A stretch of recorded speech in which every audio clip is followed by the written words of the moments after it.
गणेशोत्सवात आता कोकणात जाणाऱ्यांचे मात्र हाल होत आहेत। ठाणे रेल्वे स्थानकामध्ये प्रवाशांची मोठी गर्दी पाहायला मिळते। 25 तास आधीपासूनच प्रवाशांनी स्थानकात रांग लावली आहे।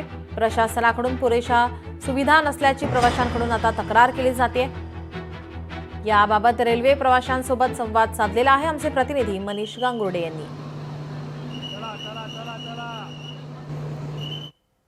सध्या आपण बघतोय की गणेश उत्सवाची धामधूम ही मोठ्या प्रमाणात कोकणवासियांच्या वतीने आपल्याला बघायला मिळते। मात्र कोकणात जाणाऱ्या ज्या मोजक्या काही गाड्या आहेत त्यासाठी ठाणे स्टेशन फलाट क्रमांक 7 वरती मोठ्या प्रमाणात गर्दी ही आपल्याला बघायला मिळते। दादा, काय सांगशील, कधीपासून तू रांगेत उभा आहे आणि तू कुठून ते कुठपर्यंतचा प्रवास तू करणार आहेस?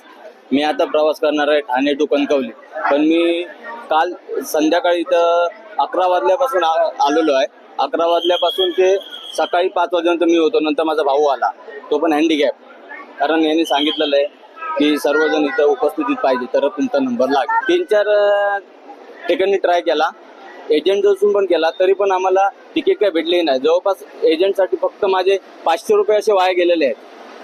मग त्यासाठी आम्ही आता लाईन मध्ये जातो, तरी त्या लाईन मध्ये सांगतात की सर्व छोटी बाळं पण तुम्ही घेऊन इथं यायचं आहे। जेव्हा पहिल्यांदा आम्ही लाईन लावायचो तेव्हा कशी आपली ही जी माणसं मुलं होती ती लोक आम्हाला पूर्ण सहकार्य करायची, पण आता तेही त्या लोकांनी बंद केले। पहिला कसं व्हायचं, पहिला तसं नव्हतं। एकदा आम्ही इथं सांगितलं की इथे येऊन उभे राहिलो आणि रात्री घरी निघून गेलो तरी काय हे व्हायचं नाही, पण आता तसं नाहीये।